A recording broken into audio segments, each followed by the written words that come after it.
Okay, well and good. Good evening, everybody. A very warm welcome to each and every one of you to this extraordinary evening filled with literature, adventure, a lot bit of historical journey, exploring, everything filled in together. My name is Nagma. I'm going to be your master of ceremonies for the evening, and my job is to ensure that you do not sleep off during the next 1 hour. So if you feel sleeping, if you feel any bit of the time you feel like you're getting a little bored, please do make sure that you let me know so that we can ensure that you are involved and you enjoy the event throughout. Now to kick off, I would like to extend a warm welcome to Mr. Yogesh Patgaonkar, none other than the young author's father, to please come onto the stage and officially welcome the entire gathering today. Over to you, sir. Thank you. Thank you, Nagma. Those who know me know that I generally do not get nervous. And I love speaking. But today is one of those days that I'm really nervous. You know, it's very few, as I saw the guests coming in, very few times it must be happening that a lot of people have seen the author from cradle to this stage. You know, there are many people here who have seen the author's naming ceremony, his first birthday, and a lot of these things. So it's lovely to be here. So first and foremost, welcome. And if the wealth could be counted in terms of the well-wishers that you have, I think Chinmay, you should consider yourself as the wealthiest person today, because so many people have come out of sheer love for you, and thank you so much. So. No, I'm not going to speak longer if that is the indication. So just while I welcome all of you and all of your friends and family, just a word about our guests of honor today. They are also friends and family. But there's a common theme about the guests of honor today. Pune city, and in general, this audience does not need any introductions actually. While Nagma will do the formal honors later on introducing them, what I'm going to do is I'm going to tell you what's the theme and why they are here as a guest of honor, apart from being the dignitaries that they are. So the common theme for the today's guests of honor is that all of these people have a proven track record of encouraging young minds, encouraging people, and ensuring that people live up to their potential. That's the common theme across all our guests of honor today. And without getting into too much of the details, a few things, the way they came in our life, I'm going to share with you. When we came to the city of Pune in 2003, it was Ganesh and Uma who actually helped us settle in the city. And knowing my temperament, I required people like Ganesh is laughing right now also, but it required people like Ganesh and Uma to help us settle in the city. The kind of work they both have done to encourage the young minds is a sort of legend made of. I'm also going to talk about Principal Chabra. And sir, I don't know whether you remember, Chinmay took admission in Indus International in the 5th standard. And like typical parents, we were sitting very tensed next to Chinmay when sir was interviewing Chinmay. And he had an uncanny knack of putting a child at comfort. And he asked Chinmay, so do you play any sport? He said, yes. What do you play? Cricket. Are you a batsman or a bowler? He said, I'm a batsman. So then sir asked him, what is your highest score? He said, 3. So he said, you say you are a batsman and your highest score is 3? So he said, sir, but I have played only 1 match so far. What Chabra sir said, I will never forget in my life. He turned to us and told us, this is something rare. If he had told me 100, I wouldn't have known. So when he tells me 3, just ensure you let him be. Sir, taking your advice, we have tried our best to let him be. And perhaps today, that's the day we are there. I was living a very comfortable life, running my own company, and thinking that my corporate career is over. And then I met our next guest of honor, Anand, and he told me something very, very interesting.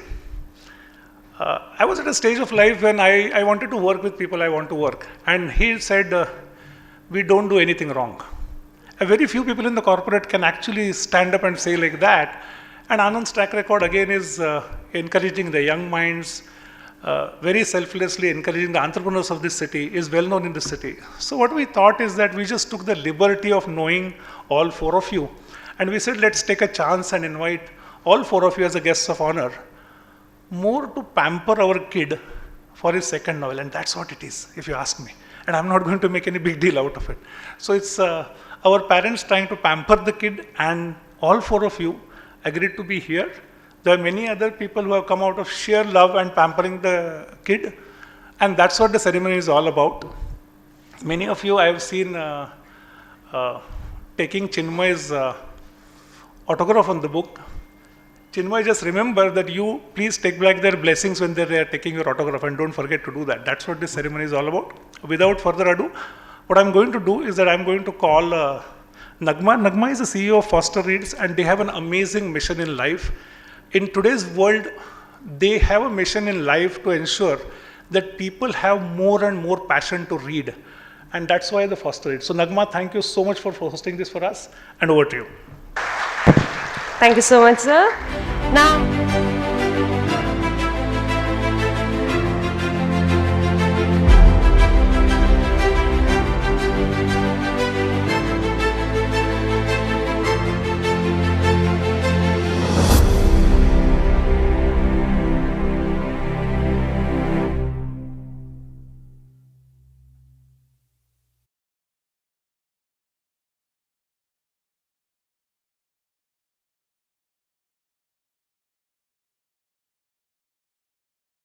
okay, well and good. Good evening, everybody.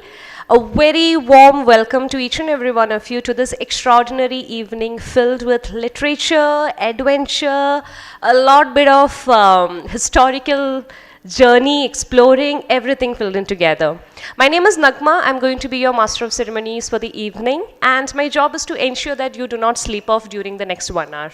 So if you feel sleeping, if you feel any bit of the time you feel like you're getting a little bored, please do make sure that you let me know so that we can ensure that you are involved and you enjoy the event throughout.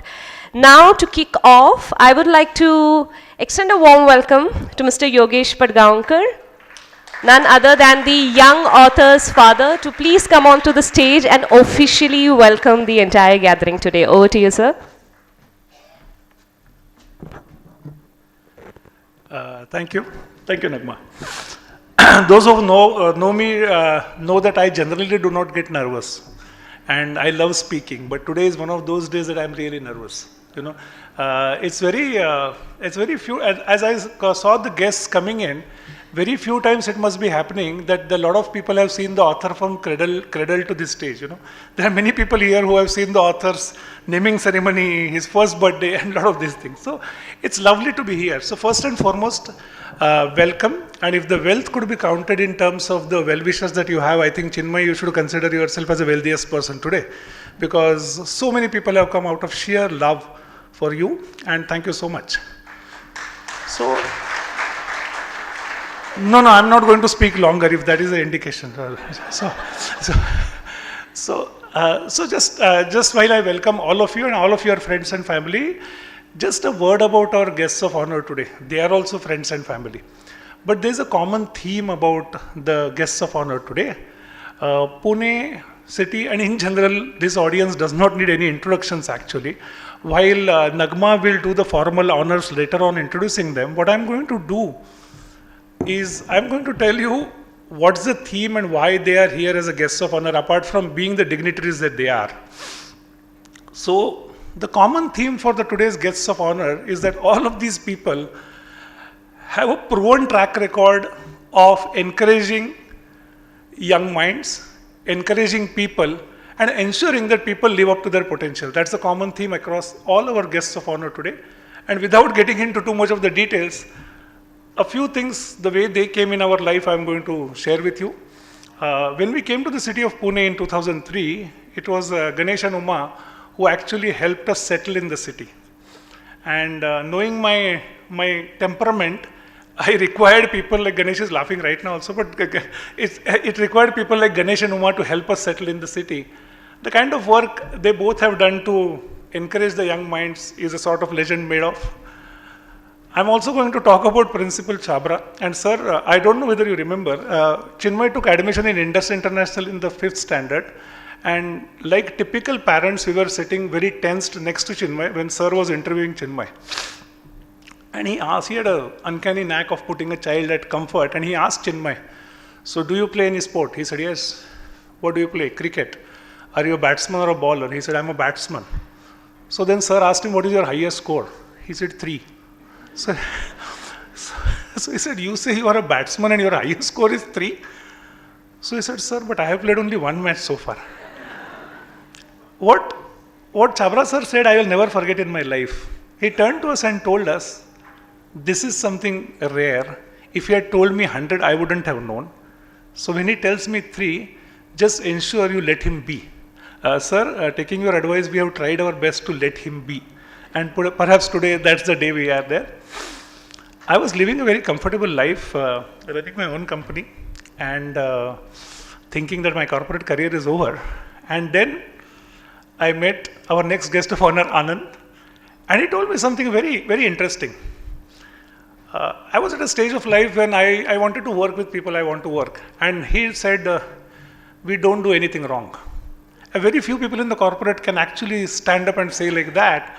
And Anand's track record again is encouraging the young minds, very selflessly encouraging the entrepreneurs of this city, is well known in this city. So what we thought is that we just took the liberty of knowing all 4 of you.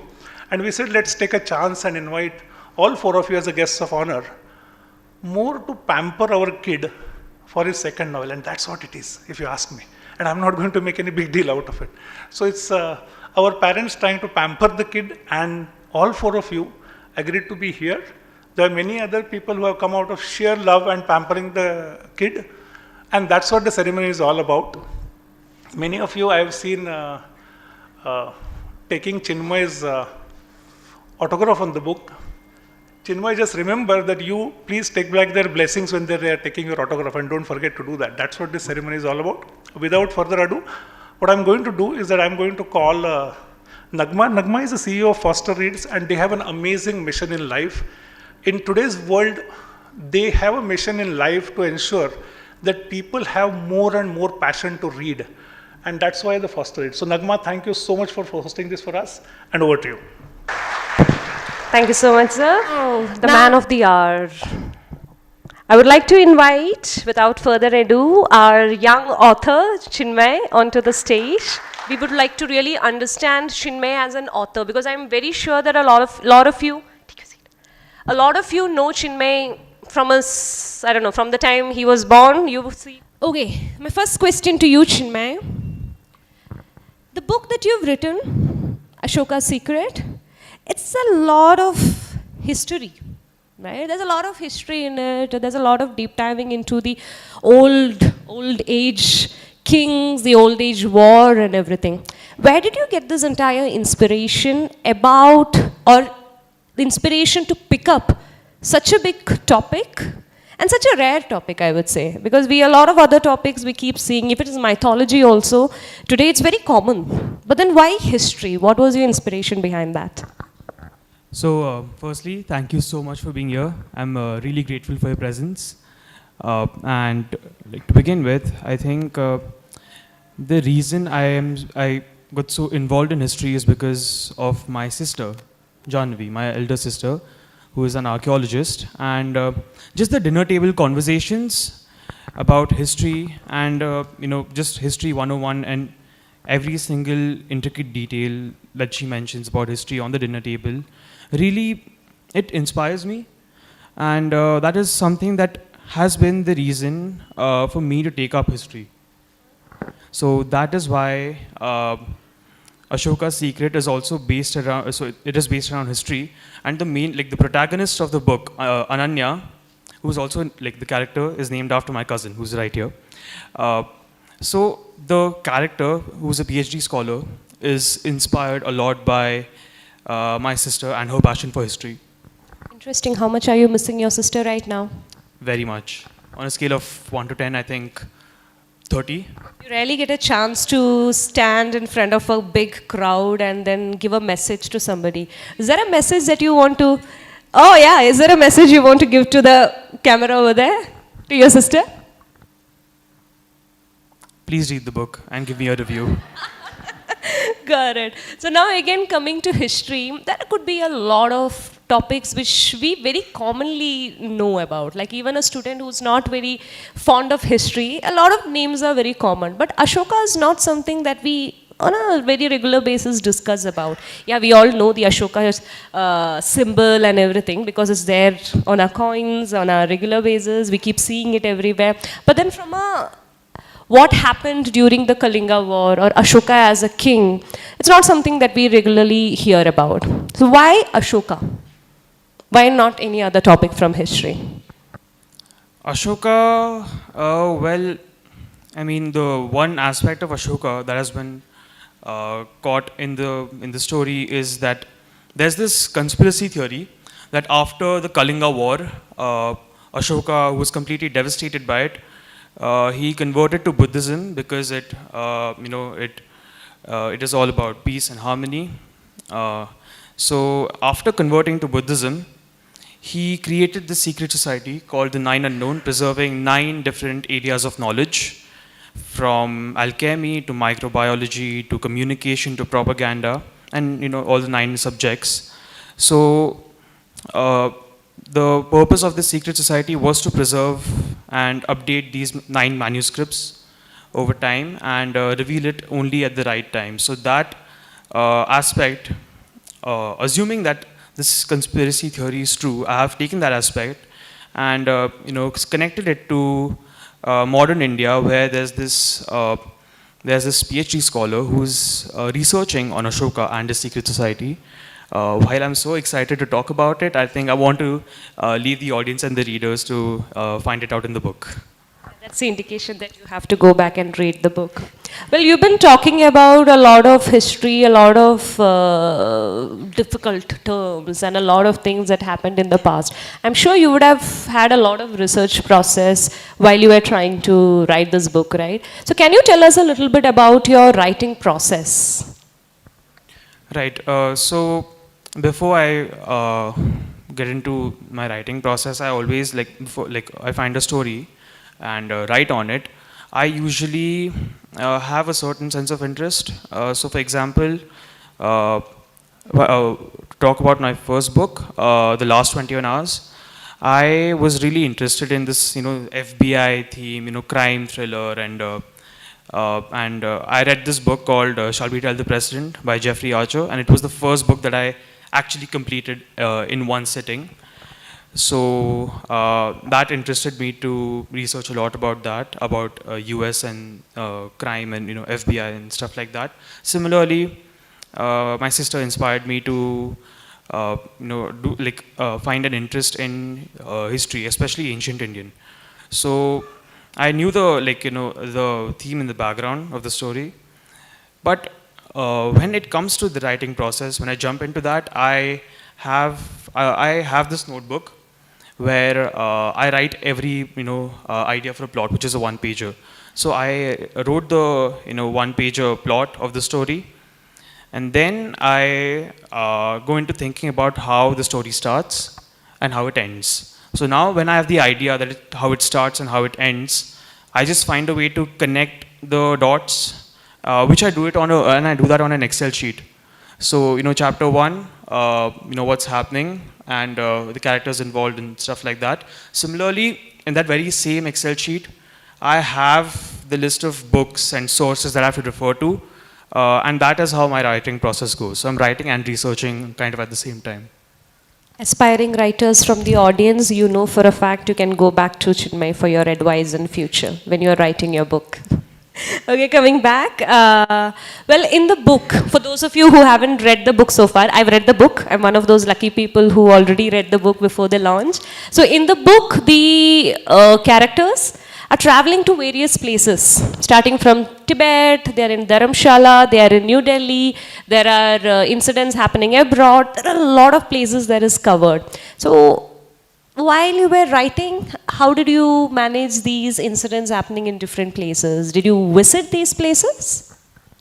Well, no. I mean, it was. I mean, as much as I would have loved to, I didn't because, well, I had to research my way out of it, and I kind of play around with Google Maps on this satellite feature, and I just find out, okay, this is the this is location X and this is how it looks, and okay, let's see if I can try describing it, or maybe I can add my own touch to it. So that's how it goes about, at least as far as the location is concerned. And yeah, the rest. Well, I do read different sources. For example, there is a so the locations and like which are also pretty significant historical monuments. The information around that is out there in the public domain, or there are certain books about Ashoka which also mention these locations. So that is where I go on about researching and finding out this is how it is all about, and I have included fragments of that in Ashoka's Secret.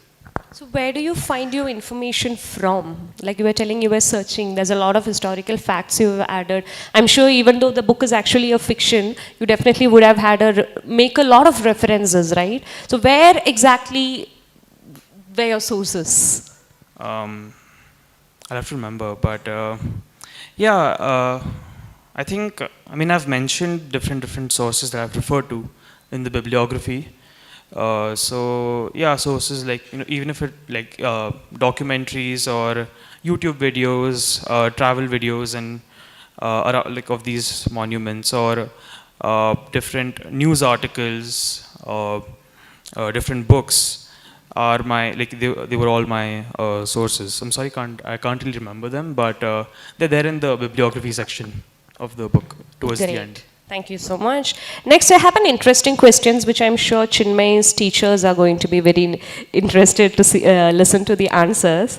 Well, in the book Ashoka's Secret, it involves a lot of themes. It involves danger, there's persuasion, there is a pursuit of knowledge. So there are various themes in the book, right? Now, among all these different themes, which theme resonates the most with you and why? I feel the pursuit of knowledge really matches the theme of Ashoka's Secret because, on one hand you have the nine unknown that preserves this knowledge for the right reasons, and then on the other hand there are these bunch of people who want it for their own purpose. They want access to these like different manuscripts, this like 9 areas of knowledge for their own gain.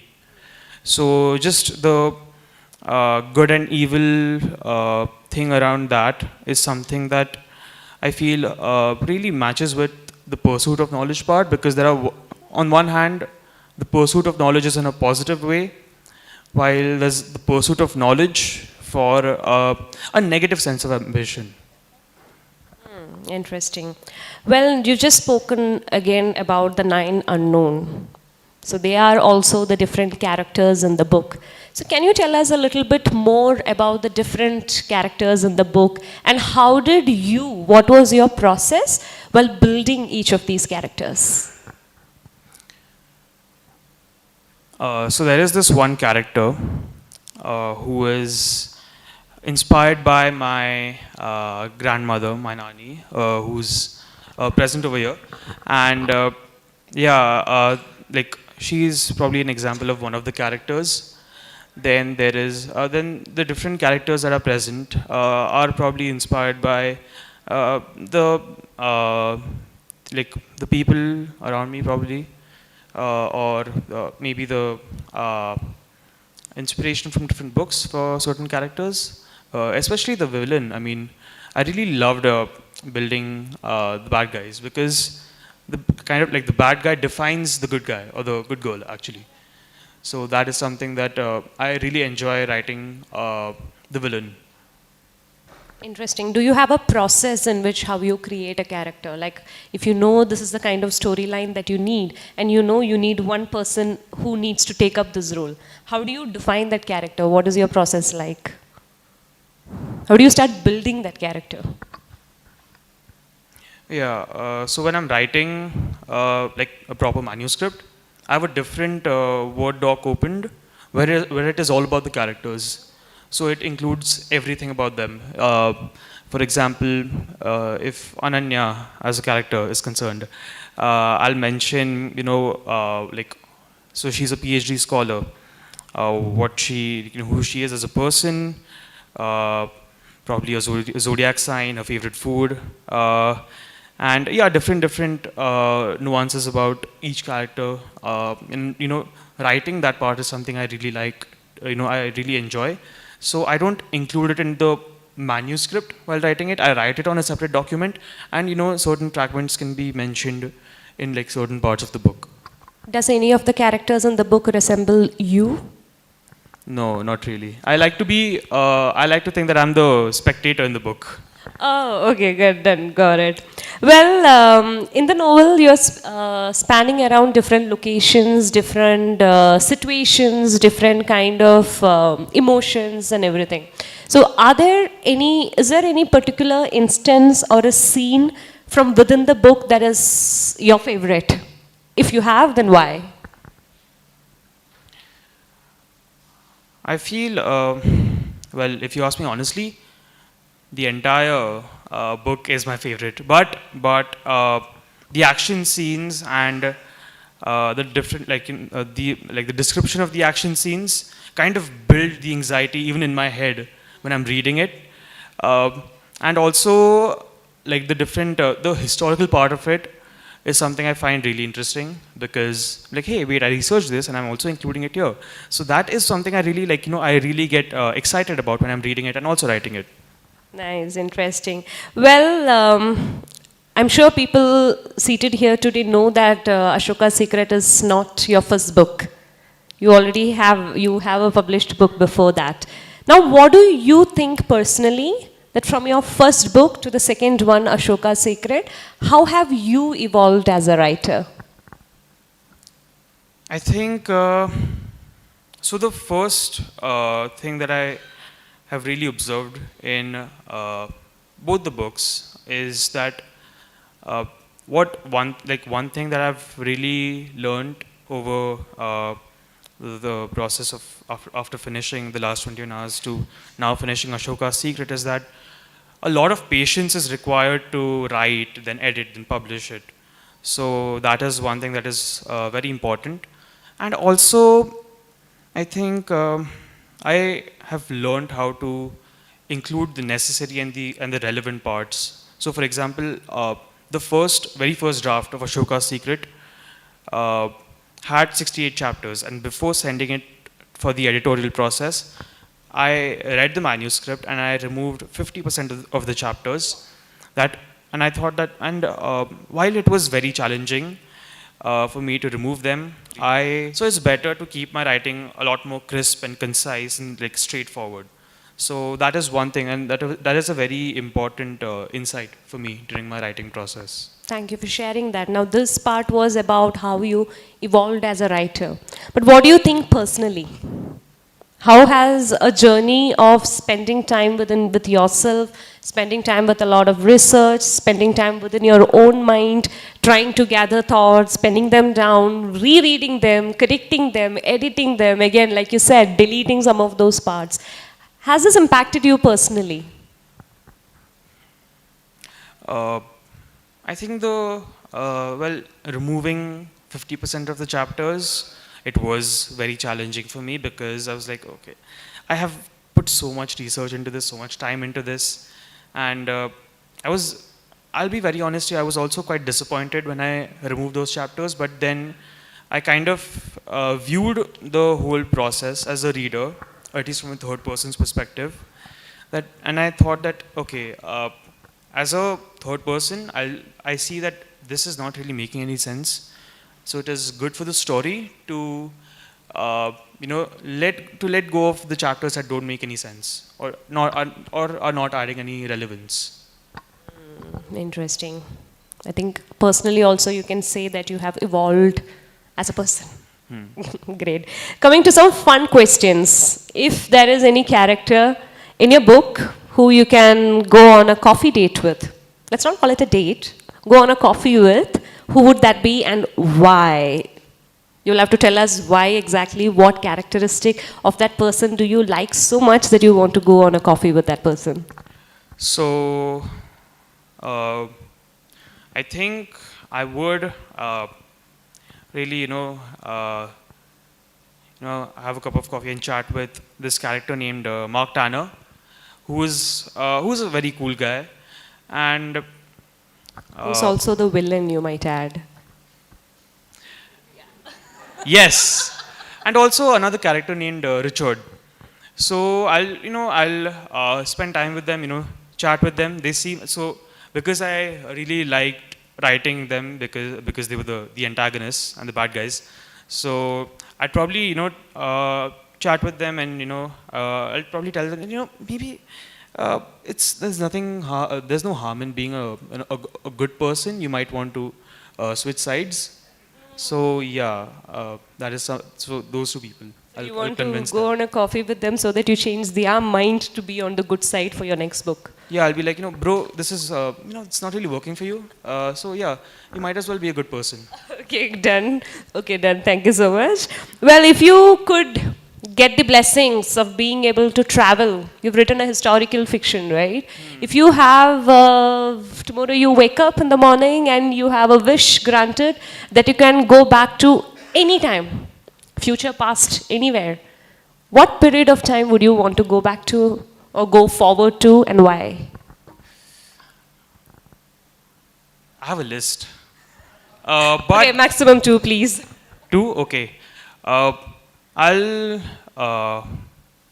go back in time to see if the Mahabharata actually happened or not, because there's so much, talks about it being a myth, and there are also theories that suggest that it actually happened. So why not go back in time and just check if it is true or not? Anybody And- wants to join? Do you have space in your train, please? Yeah, and secondly, in the future, the future me would probably want to come back here. So yeah, that is one. Okay, thank you. Well, one last question. If the book tomorrow gets adapted into a movie, what would your dream cast look like? Wow. I always thought of Ashoka's Secret as a novel, but they say never. So if someone is nice enough to make and kind enough to make a film out of it, I haven't really thought of any actor a screen cast per se, because even as far as Ananya is concerned, I'd probably pick either the Ananya over here or my sister. What about the villain who you want to go on a coffee with? Oh yes, I'd probably. Oh yeah, George Clooney could be Richard. And there's Reaction. this film Munich, directed by Steven Spielberg, and the main character Avner, I'd probably have him as Mark Turner. He'd be Any perfect for that. potential screenplay directors, screenplay writers, producers in the crowd, please make sure you're hearing all of this. Okay, last one again, it's not a question, but then finally, you've achieved something amazing. Congratulations on that. Thank you so Is there a message that you would want to give to the aspiring writers? Probably two things that I have learned, and one being this is also a line from Top Gun, by the way. Don't think, just do. And secondly, just have a lot of patience. Thank you so much, Chinmay. Thank you so much. And once again, congratulations on your Thank you so much. amazing achievement. A basic discussion with our chief guests who have actually taken their time off from the busy schedule. As Yogesh sir said, I understand a lot of this might also be personal. These are well-wishers and you're coming here on a formal event, but thank you so much for being here today. And I would love to call each of you onto the stage today to actually address the small panel gathering. Like we were telling, these are all personalities who's been encouraging the young generation to be able to achieve what they believe in, encouraging them to follow their passion, and supporting them in every way possible. So I'm going to invite each of you onto the stage one by one, not taking any partiality. I'm literally calling you up on stage on your alphabetical order. Yeah. So Mr. Anand Deshpande, sir, if you can please come on to the stage. So Mr. Anand Deshpande is the founder, chairman and managing director of the President System since the inception. Dr. Anand holds a BTech honors in computer science engineering from IIT Kharagpur, MS as well as PhD from the Indiana University in the US. Dr. Anand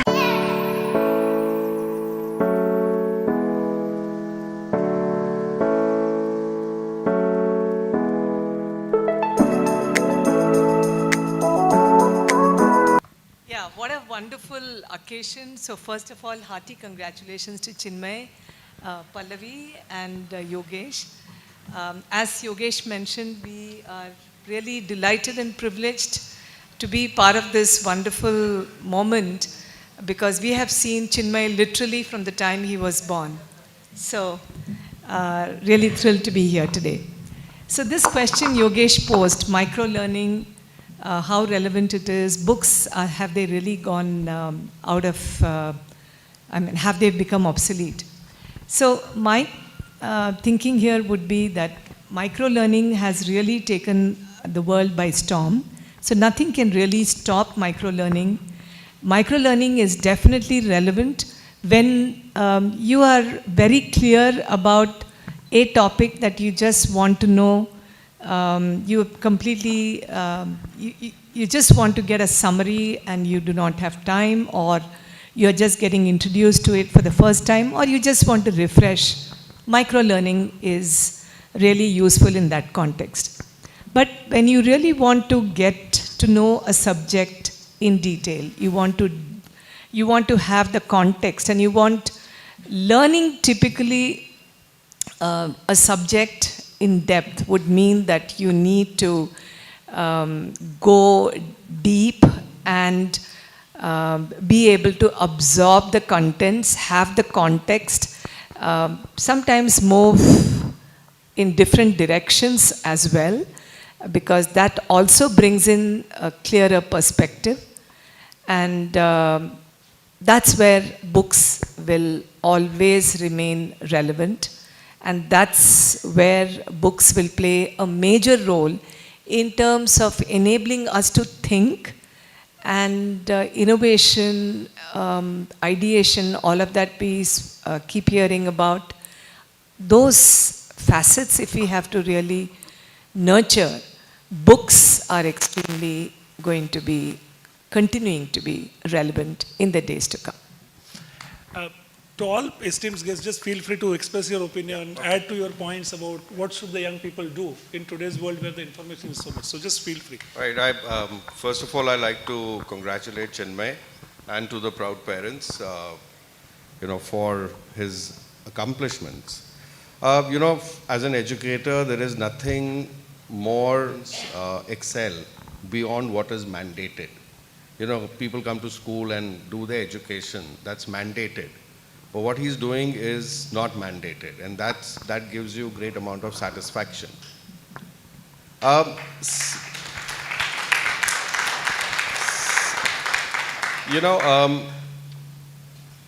Books as we know them have, people think that they've gone out of vogue. I don't think so. I think, as educators, we always try and tell young parents that part of the good parenting, okay, everyone's a good parent today, but part of the good parenting is also encouraging your children to develop the habit of reading. Because that will allow young people to experience. You can't go physically to experience everything. There's a lot of experience that comes through books. It helps young people to build perspectives. It also, in my opinion, helps young people to build the moral man in them. I think, whilst in today's world there's a lot of focus on the economic man, but I think the habit of reading helps them to build, evolve themselves to become good people who will then end up doing good. And like ma'am said, I completely agree with her. Whether it's micro teaching or nano teaching or using the plasma, it's going to be a part of, young people's world. It helps you to find a lot of stuff very quickly. You can kind of go from one place to another place and, kind of find different things. But when you then have to go deep into it, like she said, then you need the physical book, in my opinion. And today they say that young people must be trained to build what is called a biliterate brain, where there's a combination of the plasma and there is a and that of the book. So they say that you've got to have a plasma brain and a paper brain, and collectively it makes a biliterate brain, and therefore both are important. But, like, reading a book is definitely something that all of us must encourage young people to do. So let me approach this point a little tangentially, because I met Chinmay for the first time when he was a concept in Yogesh's head. So at that point he was not yet born, and the unborn child is always a superhero. The time I actually met him was when they had moved to Mumbai, and I stayed in their house for a night. And there was this completely villainous little 10-month-old kid, okay, who used to refuse to leave my door. He doesn't remember, he was too young for that. I said, oh my God, what will this boy grow up to be? He was such a dangerous kid at that point of time. Okay. And just the anecdote, I mean, I grew up in a little village called Tatisilva in Jharkhand. It's very close to Ranchi. 20 years back when I said Ranchi, people used to look as dazed as you look. But then Mahendra Singh Dhoni happened, so everybody knew Ranchi. But Tatisilva was a village. And my sister and I actually studied in a little convent school 5 kilometers away. Half the time we used to cycle. Sometimes if we were lucky, we would get a bus. And I remember the first time I heard a name called IIT was probably when I was in class 8 or maybe class 7, I don't know. And somebody had got into IIT from Ranchi, and there was a big celebration at their house. So I remember going and telling my principal, a guy called Fitzgerald, we used to call him Fitzy. And I said, Fitzy, I want to get into IIT. So he said, wait a little, let me finish laughing and then we will talk, okay. I said, what are you laughing about? He said, you're not studying in a school which will get into any kind of tea, forget about IIT, okay. So I was like really crestfallen. I said, what do I do? So he said, what do you do? What do you really like doing? I said, I'm a great book lover. I read 4 books a week, and my father always bribes me and buying me a Enid Blyton or something else in those days. And I read those books. He said, that's it. Don't worry about your life. You speak good English. You are reading lots of good English. You will eventually write good English. When you're 60 years old and look back in your life, you will find it is the power of communication that got you else here. Today, if you look at, let me give you a statistic which you may not be aware of. There are close to 80,000 words in the English language. The average American knows 800, but gets by. The average child growing up in this country knows 600 words, proper words, and 400 WhatsApp abbreviations. Okay, and this is the generation that is growing up. So when I read the page number 4 of Chinmay's book, and I read utopia and dystopia in the same sentence, I'm saying here is hope for humanity. Okay? He will hopefully not grow up to be Shashi Tharoor, but at the same time, he will certainly grow up having a vocabulary of, if not 80,000, 20,000. Okay? So Yogesh, very tangential answer to your question, but I'm saying I completely agree with you, sir. I mean, it's reading books and reading and opening up our minds that make us better human beings. And everything we do, if we go one track and only do whatever we have to do, I think we'll live in a very dystopian world. So I think that's really what we need to change. I guess I'm the one who knows Chinmay the least. We've met only once before.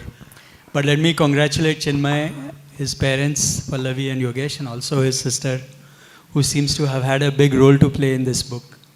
I'm really honored to be here, and I'm going to count this moment as one of those when this book becomes famous or your movie comes out. Say, when Chinmay wrote that book, second one, this is the first time I found out you had another one. But anyway, so this would be something I can remember and tell my kids that, we were there that day when he wrote that book. So I'm really flattered to be here in this opportunity, and I'm really hoping and wishing all the very best, and you'll have many more books and many more movies to celebrate as well. Now, coming to this question about reading books, I think in the last few years, thanks to AI and all the other technology that has come into play, I think content reading has become very multimodal in many ways. So we are consuming things as reading books, but also online books. We are also listening to these books. We can basically make a film out of this using generative AI or whatever else. And we are consuming all of these at the same time, concurrently in different ways. And one might think that this might kill this or that or whatever, but I think we should not generalize. And I'm going to give you a few examples of why I think because of these new technologies, some traditional ones have changed very dramatically. So one might imagine that, people are consuming micro things. Yes, they are consuming micro things. But if you think about all the long serials of specific topics, so you have multi-episode films happening on Netflix, right? So 3 hours is not enough. I can't move it in the movie, so I'm going to have like a 32 hours, 60 hours or all that.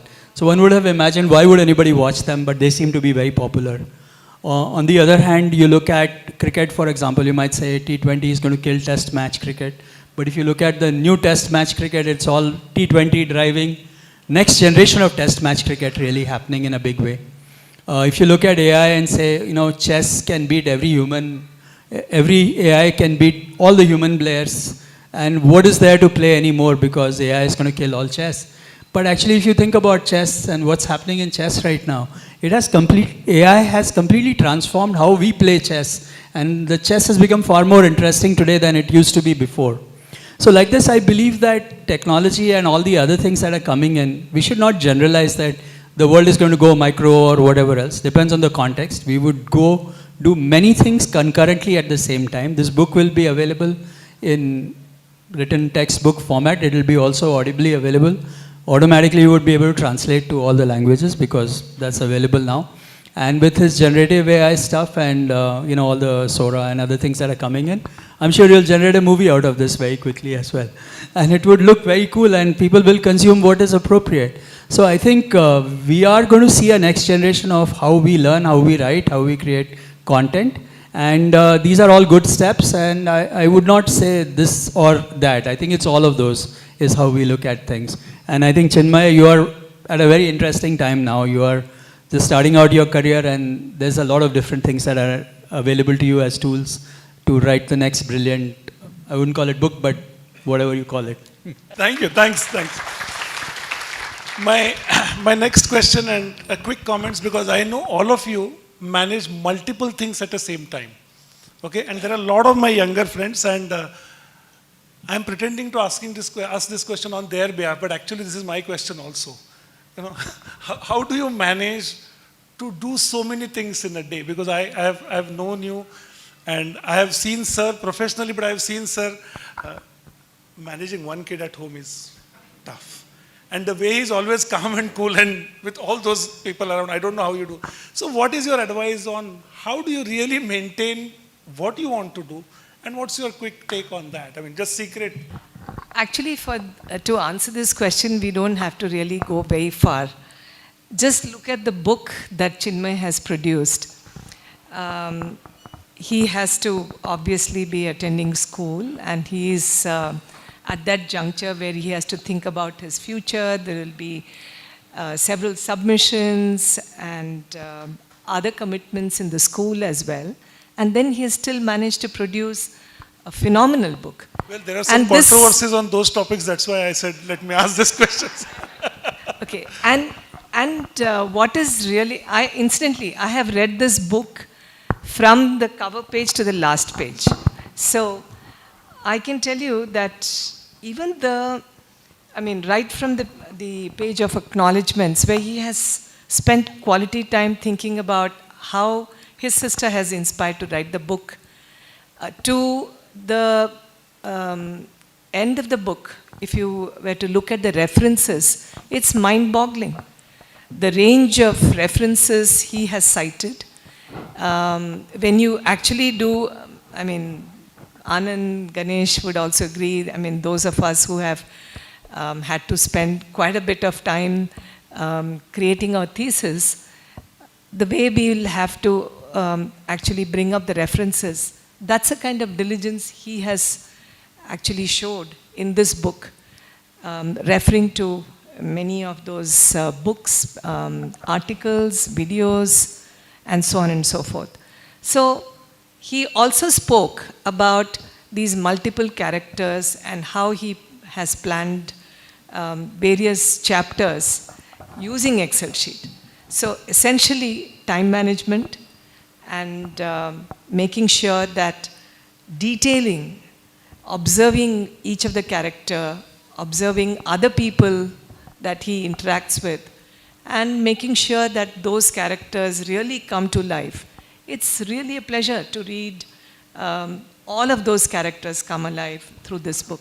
So, in other words, what I'm trying to say is, if a young boy, he can actually demonstrate that it is possible to do multitasking through this labor of love, I don't think it's such a big deal for some of us who have had the privilege and opportunity of a larger support system and self-motivation along the way.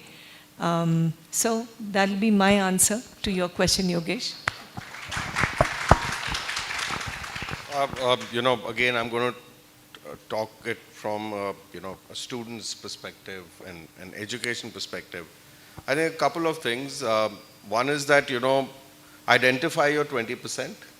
I think it's very important because most of the time we are wasting a lot of time doing frivolous stuff. I think that's really important, and each one of us will have our own 20%. So if you can identify that, you'll seem to have more time to do it. And the second is that it is extremely important, that's what I feel, is to have a routine which is sacrosanct. I mean, you don't allow it to change. I think that allows you again to do a lot more. It also keeps, you mentally robust, and therefore, you don't seem to, you tire out or whatever it is. So I think identifying your 20% and having a regular routine would be something that would help you to achieve a lot more. Thank you, sir.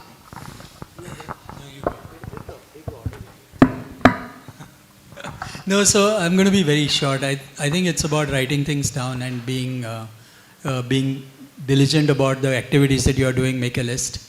And the other thing that I find very useful is to delegate it to someone else so they come back and nag you and then you follow up on them.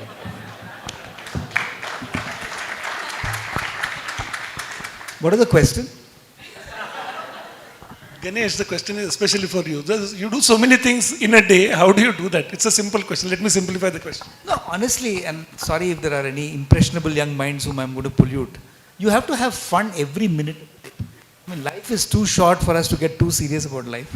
Like, I got up this morning at 3:45. Why did I get up? Because I was in a tent in a place called the Eco-Tourism Retreat in Konarak in Odisha. And it was pouring, meaning the tent was almost falling down. So 3:45 to 5:15, no lights. I was just waiting for the sun to come out. After that, we were in Puri for half an hour, reached Bhubaneswar airport, got onto a delayed flight, came straight here, and Uma and I now have to go for a dinner elsewhere. But, I mean, it's a Saturday. But we don't mind. I mean, that's fun. You're spending time with people. You're enjoying the smiles on faces. So I think for me, that's the most important. Even the company we run called 5F World is all about being fast, focused, flexible, friendly, and fun. And if that's your mantra in life, you will never have a boring day in your life. And at the same time, you will always add value because you're meeting so many people at the same time. So I think for me, doing 15 things is not a drudgery. It's just the joy of life. Thank you. My last question to you for the final comments. You wouldn't have read the book, but your comments on the book, author, whatever you feel like, just closing comments from all of you.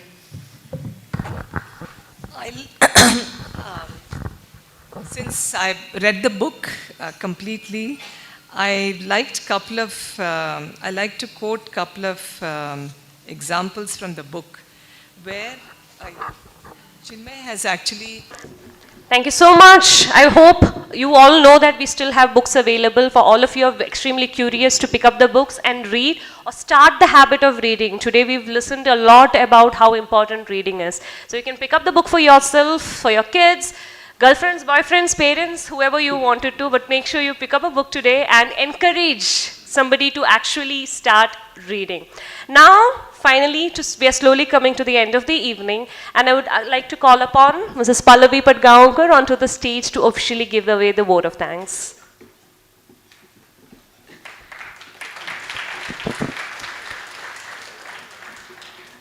My father and my mother-in-law believe, and they really believe this, that blessings are counted on the people you have in your life, whom you call your own.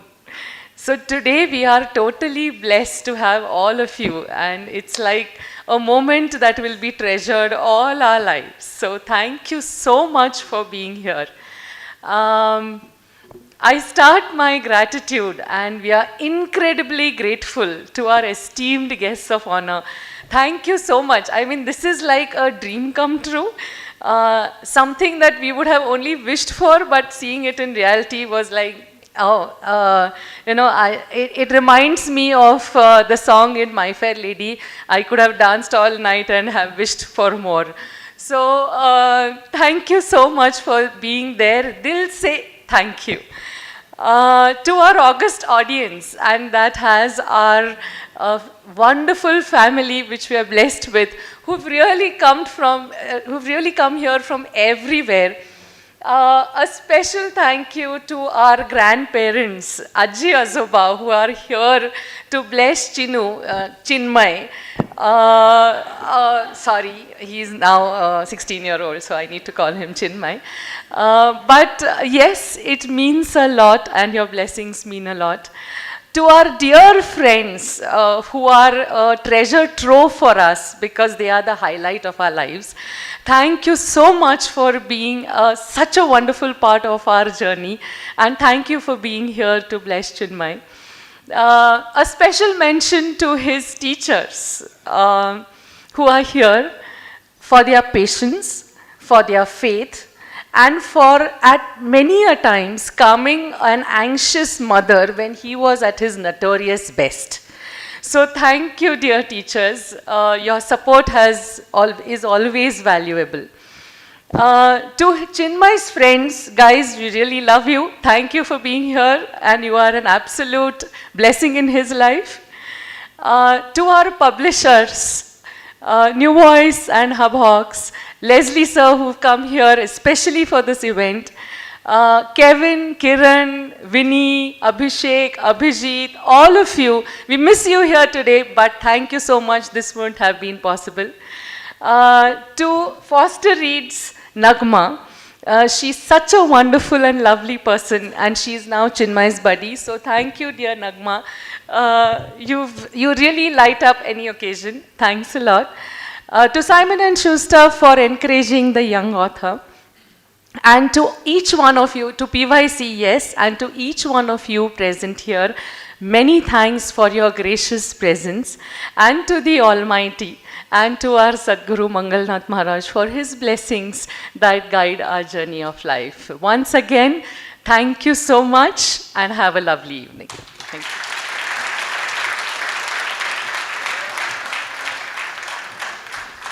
Everybody, thank you so much for being part of this wonderful evening. As we wrap up all the formalities, we invite you to join Chinmay and the entire gathering for a high tea that's available right behind there on the back side. The food high tea is waiting for you. We also have the books available here. Technically, the book's official launch is supposed to be on 29th, but we've made it available for you here today at the counter, also giving a small offer of 50 rupees on each of the book copies. Please make sure you get your copies. If you would want to gift it to anybody, make sure you get your copies, and it's available online on Amazon. We made it live today. So you want to pass along the links to anybody who's not available here, please do that as well. And yes, grab your copies, grab the author, make sure you get the copies signed by him before you leave, and make sure you click a lot of pictures. Thank you so much for being part of this wonderful evening, and enjoy the rest of the day.